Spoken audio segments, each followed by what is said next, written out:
se nós pararmos para analisarmos o que foi o ano do Corinthians, o Corinthians acabou aí conseguindo uma vaga para a Libertadores da América, certo, André?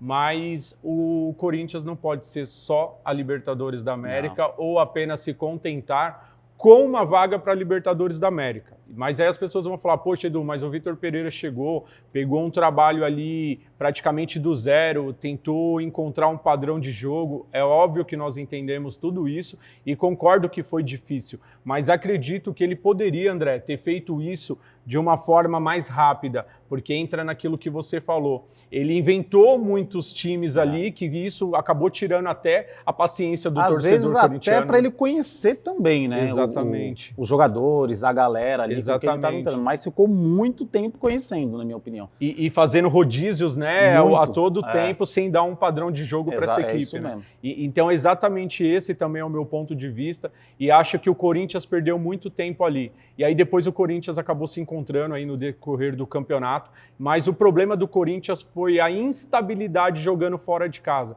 porque quando o Vitor Pereira encontrou esse padrão de jogo, por exemplo, o Corinthians estava jogando muita bola na Arena Corinthians. Só que fora de casa, André, o Corinthians não jogava nada, era irreconhecível. E eu bati muito nessa tecla. Como que um time podia fazer um jogo tão maravilhoso na Arena e no jogo seguinte, fora de casa, essa mesma equipe não conseguir ter um padrão de jogo? Times que estavam Atlético Goianiense, perdeu ponto para a Juventude, todos os times que estavam lá na zona de rebaixamento que foram rebaixados, o Corinthians perdeu pontos. Montou em cima do Corinthians. Montou em cima do Corinthians. Então isso atrapalhou muito, porque se o Corinthians, André, no meu ponto de vista, tivesse, por exemplo, encontrado esse padrão de jogo fora de casa, nós teríamos chego na última rodada do Campeonato Brasileiro brigando de igual para igual com o Palmeiras. E aí não é soberba de corintiano, não, é analisar aquilo que foi o futebol do Corinthians, porque dentro de casa o Corinthians foi sensacional. Por exemplo, André, só para você ter uma base, eu estava vendo alguns dados, números,